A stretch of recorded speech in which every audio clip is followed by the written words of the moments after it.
Ils l'ont échappé belle. Ahmed Ali, sa femme et ses 3 enfants se trouvaient dans leur habitation de fortune. Il a été alerté par la chute bruyante du premier arbre situé à quelques mètres de sa case en tôle. Au moment où les vents ont commencé, on était à l'intérieur, on dormait. Quelque chose de bruyant m'a réveillé. C'était chez mon voisin. En sortant, j'ai vu des arbres qui tanguaient fortement, puis ils commençaient à tomber. Ahmed Ali a eu juste quelques secondes pour mettre sa famille à l'abri.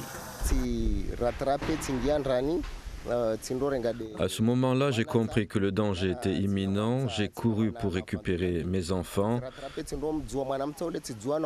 Je les ai pris sous mes bras. J'ai eu juste le temps de sortir avant la chute de l'arbre sur notre maison.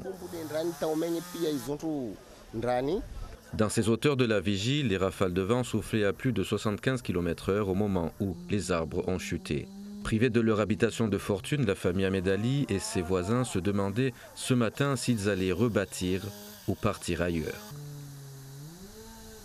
Et côté météo, doit-on alors s'inquiéter pour les prochaines heures? Quel temps pour ce soir et demain? Écoutons les précisions de Laurent Floch, délégué départemental Météo France, au micro d'Hachim Seydachim et Ibrahim Dogo.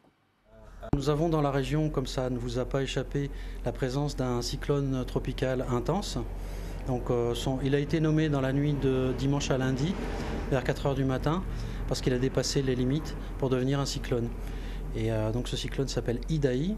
Il se trouve actuellement dans le sud du canal du Mozambique et a commencé son chemin vers le sud, justement, avant de repartir dans les jours à venir, probablement vers l'ouest, en direction de nouveau du Mozambique.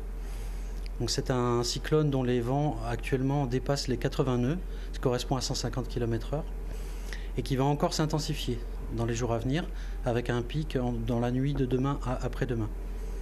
Et donc ensuite, il devrait poursuivre son chemin jusqu'au Mozambique, et prendre une direction plus ouest, donc pour atterrir probablement entre vendredi et samedi sur le Mozambique. Mais on n'est pas absolument sûr ni du timing, ni de la trajectoire, du fait qu'il n'a pas pris sa vitesse de croisière encore.